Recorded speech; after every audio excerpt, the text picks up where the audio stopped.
बिस्मिल्लाहिर्रहमानिर्रहीम। Dear student, इससे पहले हम ट्रिग्नोमेट्रिक फंक्शंस के डेरिवेटिव्स के बारे में पढ़ चुके हैं और उसकी कुछ प्रूफ भी हमने किए हैं। ठीक है, ये उसका सेकंड लेक्चर है जिसमें हम डिफरेंट एग्जांपल्स करेंगे और इसके थ्रू उसके क्वेश्चंस को सीखेंगे। ठीक है, कि ट्रिग्नोमेट्रिक फंक्शंस के डेरिवेटिव्स हम किस तरह मतलब सॉल्व करते हैं। तो सबसे पहले ये जो आपके पास क्वेश्चन हम करने जा रहे हैं ना, इसमें आपके पास जो है y equal to cos of x in x plus pi by two. इसमें जो फंक्शन यूज़ हुआ है वो आपके पास काज फंक्शन है। आपको पता होना चाहिए कि काज फंक्शन का जो डेरिवेटिव है वो हमारे पास क्या है। तो काज x हमने 6 ट्रिग्नोमेट्रिक फंक्शंस के डेरिवेटिव्स पढ़े थे, उसमें काज x का जो आपके पास डेरिवेटिव था वो आपको मैंने कुछ इस तरह सिखाया था कि जो भी ट्रिग्नोमेट्रिक फंक्शन c से स्टार्ट होगा उसका जो डेरिवेटिव होगा वो नेगेटिव होगा। ठीक है, काज का जो डेरिवेटिव होता है वो आपके पास साइन होता है, तो साइन x, यानी काज x का आपके पास जो डेरिवेटिव है वो साइन x है। तो लेट्स स्टार्ट करते हैं कि इस फंक्शन का या इस क्वेश्चन का डेरिवेटिव किस तरह होगा। बोथ साइड पे डेरिवेटिव ले with respect to x, d by d x of y and d by d x of cos of x plus pi by two. अब यहाँ y प्राइम बन जाएगा। y प्राइम शो कर रहा है कि हम फर्स्ट डेरिवेटिव ले रहे हैं। राइट साइड पे आपके पास काज x का डेरिवेटिव लिख लें। काज का जो डेरिवेटिव है वो minus sine x plus pi by two, और यहाँ एंगल को चेक करें। एंगल आपके पास अदर देन x है। आपको मैंने बताया था अगर आपके पास x जो एंगल है वो अदर देन x हो तो उसका अगेन डेरिवेटिव ले। तो इसका अगेन डेरिवेटिव लेंगे एंगल का, D by d x of x plus pi by to. यहाँ से आपके पास माइनस साइन x अपनी जगह आ जाएगा, sine x plus pi by two अपनी जगह आ जाता है। और अब आपके पास x का अलग डेरिवेटिव और पाई बाई टू का अलग डेरिवेटिव। x का जो डेरिवेटिव है वो 1 आ जाएगा, पाई बाई टू का जो डेरिवेटिव है, पाई बाई टू कांस्टेंट है तो कांस्टेंट का डेरिवेटिव हमारे पास क्या है, 0 आ जाएगा। सो यहाँ से 1 प्लस 0 से 1 आपके पास आ जाएगा, जो इसके साथ मल्टीप्लाई होके इसका जो आंसर है ना वो sine x plus pi by two, ये y प्राइम फाइंड हो गया। तो ये आपने इस क्वेश्चन को सॉल्व कर लिया है। जो क्वेश्चन आपके पास था cos x plus pi by two, तो इसका जो रिजल्ट आपके पास आया यानी y prime means first derivative जो आपने फाइंड किए वो आपके पास आया minus sine x plus pi by two. तो इस तरह आपके पास ये क्वेश्चन सॉल्व हो जाता है। नेक्स्ट क्वेश्चन करते हैं। आपके पास जो सेकंड आपके पास एक एग्जांपल सॉल्व करते हैं।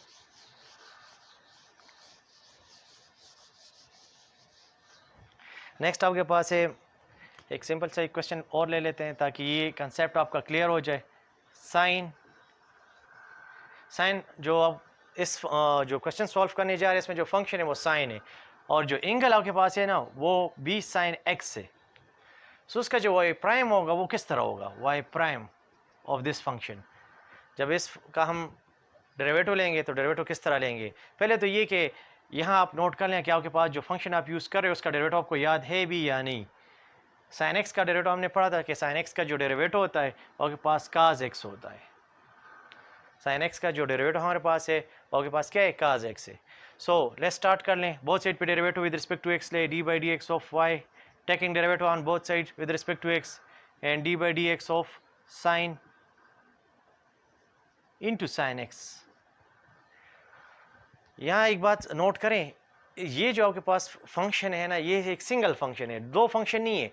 साइन एक फंक्शन है और इसका एंगल बजाते खुद आपके पास साइन एक्स है। सो एक ही फंक्शन है, ठीक है, ये दो अलग अलग साइन नहीं है। याद रखिए आपके पास सिंपल साइन कास टेंजेंट ये कोई मायने नहीं रखता, बल्कि इसके साथ इसका एंगल मसली होना चाहिए। आपके पास साइन कास टेंजेंट इस तरह कुछ इसका कोई मीनिंग नहीं है, बल्कि इसके साथ इसका एंगल मेंशन होना चाहिए कि इसका कोई नहीं कोई एंगल एग्जिस्ट करेगा तभी एक फंक्शन कंप्लीट होगा। सो यहाँ साइन का जो आपके पास एंगल है वो साइन एक्स है, ठीक है। सो आप डेरिवेटिव ले, यहाँ वाई प्राइम आ जाएगा, ठीक है। और साइन का जो आपके पास डेरिवेटिव है ना वो आपके पास क्या है, कास, और साथ एंगल यही आ जाएगा साइन एक्स। याद रखें जब आप डेरिवेटिव ले लेते हो तो एंगल में कोई चेंज नहीं आएगा, एंगल जिस तरह आपके पास दिया जाता है सेम टू सेम उसी तरह आएगा। तो साइन का डेरिवेटिव कास साइन एक्स। अब इस एंगल को देख ले, आपके पास जो एंगल है ना वो सिंपल एक्स नहीं है। सो अगेन डेरिवेटिव ले ले एंगल का, D by d x of sine x. याद रखिए अगर यहाँ आपके पास सिंपल एक्स होता तो इस स्टेप की करने की ज़रूरत नहीं होती, लेकिन अगर आपके पास एंगल अदर देन एक्स है सो फिर आपने अगेन इसका डेरिवेटिव लेना होगा। अब इसको मज़ीद सिंप्लीफाई करें, कास साइन एक्स, और साइन का जो आपके पास डेरिवेटिव है वो आपके पास काज एक्स है। सो आपके पास जो आंसर है काज इंटू साइन एक्स, और काज एक्स अपनी जगह जाएगा। सो ये वाई प्राइम आपने फाइंड कर लिए। सो इस तरह आपके पास नेक्स्ट क्वेश्चन भी कंप्लीट हो जाता है, ठीक है। सो ये 2 क्वेश्चन हमने इसमें कर लिए हैं। तो नेक्स्ट क्वेश्चन पे बढ़ते हैं। नेक्स्ट आपके पास जो क्वेश्चन दिया गया है वो आपके पास है y equal to secant pi x. पहले तो आपको सीकन एक्स का डेरिवेटिव पता होना चाहिए कि d by d x of secant x का जो रिजल्ट है वो हमारे पास क्या है।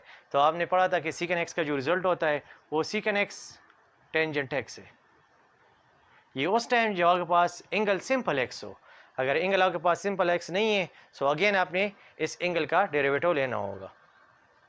सो स्टार्ट करते हैं इस क्वेश्चन को। Both side taking derivative on both side with respect to x. With respect to x both side पे आप डेरिवेटिव ले लें पाई एक्स। याद रखें इस टाइम जो इसके एंगल है वो पाई एक्स आपके पास है। यहाँ वाई प्राइम आ जाएगा, मतलब क्वेश्चन बन जाएगा। राइट साइड पे इसका आंसर आपके पास आएगा। अब सीकन का जो डेरिवेटिव है वो सीकन एक्स टेंजेंट एक्स है। Secant pi x and tangent pi x, ये इसका आपके पास सीकन का जो डेरिवेटिव था वो आपने इसका सॉल्व कर लिया। लेकिन इसके एंगल को आप और से देखें ना, तो इसका एंगल जो है वो आपके पास सिंपल एक्स नहीं है। So taking derivative of its angle, इसके एंगल का भी डेरिवेटिव ले लें पाई एक्स, ठीक है। अब जिसके साथ डेरिवेटिव के साइन नहीं है वो उसी तरह एज इट इज आ जाएंगे, मतलब उसमें कोई चेंज नहीं आएगा। पाई एक्स टेंजेंट पाई एक्स, और इसका एंगल पाई एक्स, इस तरह आपने डेरिवेटिव्स लिए थे 2x 3x, इसका जो डेरिवेटिव होता है 2x का 2 आ जाता है, 3x का 3 आपके पास आ जाता है। इस तरह पाई एक्स, पाई कांस्टेंट है बाहर चला जाता है, ठीक है, और x का आपके पास 1 डेरिवेटिव आ जाता है। तो इसका जो आपके पास आंसर आता है, मतलब पाई एक्स का जो डेरिवेटिव आता है और सिंपली आपके पास पाई आ जाता है। पाई को शुरू में लिख लें, मतलब पाई सीकन pi x tangent pi x. सो ये आपके पास वाई प्राइम फाइंड हो जाता है। तो इस तरह ये क्वेश्चन आपके पास सॉल्व हो जाता है। याद रखिए ट्रिग्नोमेट्रिक फंक्शंस के जो डेरिवेटिव्स आप करते हो ना, उसमें आपके पास जो फंक्शन यूज़ हो रहा है उसका डेरिवेटिव आपको याद होना चाहिए, ठीक है। और फिर उसको गौर से आप देखिए कि वो फंक्शन आपके पास किस तरह बिहेव करता है। सिंगल फंक्शन है, डबल आपके पास मतलब प्रोडक्ट फॉर्म में आ रहा है, क्वोशिएंट फॉर्म में आ रहा है, ठीक है। फिर उस पर वही रूल आपके पास अप्लाई होते जाएंगे। एक और बात भी यहाँ नोट करते जाए, अगर फंक्शन पे कोई पावर वगैरह आपके पास आ जाता है, फॉर एग्जाम्पल आपके पास इस तरह फंक्शन दिया जाता है कि y equal to sine square 3x, अगर इस तरह फॉर एग्जांपल आपके पास आ जाए, अगर फंक्शन पे कोई पावर है तो इस पावर को आप होल पे लिख सकते हैं। मतलब आप इसको फंक्शन को इस तरह आप लिख सकते हो साइन 3x होल पावर 2, यानी इसको आप इस फॉर्म में लिख सकते हो। जब आप फंक्शन पे कोई पावर हो तो उसको आप जब होल पे लिख लें और जब इसका आप डेरिवेटिव लेंगे तो इस पे आपके पास एक्सटेंडेड पावर रूल अप्लाई होगा। दोबारा इसको सुन ले, फंक्शन पे कोई भी पावर हो होल पे लिख सकते हैं, ठीक है। और होल पे लिखने के बाद इस पे आपके पास जो रूल अप्लाई होगा डेरिवेटिव लेते वक्त, तो आपके पास एक्सटेंडेड पावर रूल अप्लाई होगा। नेक्स्ट हमारे पास जो क्वेश्चन है वो हमारे पास है y equal 4 into cotangent square root of x square minus 1।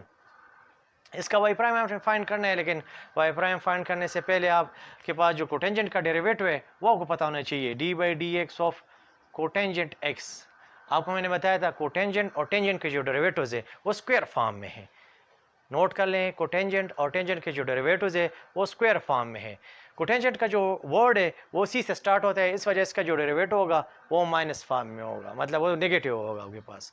और इसका जो डेरिवेटिव स्क्वायर फॉर्म में होगा तो इसका जो आपके पास इसका जो रिलेशन है वो कोसिकन के साथ है, तो इसका जो डेरिवेटिव होगा कोसिकन स्क्वायर एक्स है, कोसिकन स्क्वायर एक्स। अगर एंगल सिंपल एक्स है सो आगे इस एंगल का डेरिवेटिव नहीं लेना, अगर एंगल अदर देन एक्स है सो आगे आपने डेरिवेटिव लेना है। सो ये छोटे छोटे से हिंट्स है जो आपको याद होनी चाहिए कि हमारे पास कोटेंजेंट का जो वर्ड है वो सी से स्टार्ट होता है, इस वजह से नेगेटिव है। कोटेंजेंट और टेंजेंट के जो डेरिवेटिव्स है वो स्क्वायर फॉर्म में होता है, तो ये अपने साथ मतलब इसको नोट कर ले। और एक और एक्स्ट्रा बात वो ये कि कोटेंजेंट का जो रिलेशन है वो कोसिकन के साथ है, टेंजेंट का जो रिलेशन है वो सीकन के साथ है, ठीक है। अब स्टार्ट करते हैं इसका derivative, taken derivative with respect to x on both side, ठीक है। बोथ साइड पे आप ले लें, याद रखें 4 मल्टीप्लिकेशन फॉर्म में है, डेरिवेटिव से बाहर निकाल लें d by d x of cotangent, और जो एंगल आपके पास है square root of x square minus 1, ये है, ठीक है। यहाँ वाई प्राइम आ जाएगा, क्वेश्चन बन जाएगा, राइट साइड पे आपके पास इसका आंसर आएगा, 4 अपनी जगह आ जाएगा। कोटेंजेंट का आपके पास जो डेरिवेटिव होता है आपके पास वो कोसिकन स्क्वायर है, सो आप माइनस कोसिकन स्क्वायर है, सो माइनस कोसिकन, इसको इस तरह ब्रैकेट लगाएं, माइनस कोसिकन स्क्वायर, और इस टाइम जो एंगल यूज हो रहा है वो square root of x square minus 1 है, so square root of x square minus 1 ये आ जाएगा। ये तो कोटेंजेंट का डेरिवेटिव आएगा।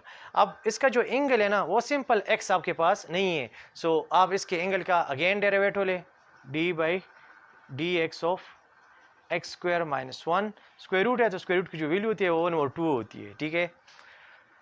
ब्रैकेट को क्लोज कर दे। अब ये 4 मल्टीप्लाई भी कर ले, minus 4 cosecant square square root of x square minus 1 अपनी जगह आ जाएगा। अब आपके पास ये जो वैल्यू आ रही है x square minus 1 whole power 1 और 2, ये अगर इस वैल्यू को गौर से देखें जिसका हम डेरिवेटिव लेंगे, ये आपके पास इस यहाँ कौन सा रूल अप्लाई होगा जो हमने इससे ट्रिगोनोमेट्रिक फंक्शन से पहले रूल्स पढ़े थे, तो यहाँ आपके पास एक्सटेंडेड पावर रूल अप्लाई होगा। तो एक्सटेंडेड पावर रूल के मुताबिक पावर नीचे आ जाएगा, एक्स स्क्वायर माइनस 1 पावर से 1 सब्ट्रैक्ट हो जाएगा, in taking derivative inner function का अगेन डेरिवेटिव ले, या टेकिंग डेरिवेटिव विदाउट पावर, इसी फंक्शन का विदाउट पावर आगे डेरिवेटिव ले ले, ठीक है। एक्सटेंडेड पावर रूल में हमारे पास क्या होता है कि पावर नीचे आ जाता है, पावर से 1 सब्ट्रैक्ट हो जाता है, एंड अगेन विदाउट पावर आगे डेरिवेटिव लेते हैं जो प्रोडक्ट फॉर्म में आपके पास इसके साथ होता है। अब आप मजीद इसको सिंप्लीफाई करें, ये 2 यहाँ सिंप्लीफाई कर ले इसके साथ, so minus 2 cosecant square square root of x square minus 1 अपनी जगह आ जाएगा, यहाँ के पास एक्स स्क्वायर माइनस 1, और जब एलसीएम वगैरह आप ले लेते हो तो माइनस 1 और 2 इससे आ जाएगा आपके पास। एक्स स्क्वायर माइनस 1 का अलग अलग डेरिवेटिव, एक्स स्क्वायर का आप अलग डेरिवेटिव लें, माइनस 1 का अलग लें, एक्स स्क्वायर का डेरिवेटिव 2x आ जाता है power rule, simple power rule को यूज़ करके, और एक्स माइनस 1 का डेरिवेटिव आपके पास 0 आ जाएगा। सो यहाँ से माइनस 2x आ गया। अब ये माइनस 2x और ये माइनस 2 आपस में मल्टीप्लाई हो जाएंगे, तमाम वैल्यूज़ मल्टीप्लिकेशन फॉर्म में है, लेकिन इस वैल्यू का आपके पास जो पावर है वो नेगेटिव फॉर्म में है जो फ्रैक्शन में आपके पास चला जाएगा। सो आपके पास मजीद आएगा minus 4x cosecant square square root of x square minus 1, और इस वैल्यू को आप नीचे ले जाएं जो आपके पास डिनोमिनेटर में चली जाएगी, इसका पावर नेगेटिव है, सो ये पॉजिटिव बन जाएगा। ये आपके पास एक्स स्क्वायर माइनस 1 1 और 2 पावर आ जाएगा जिसको आप स्क्वायर रूट फॉर्म में लिख सकते हो।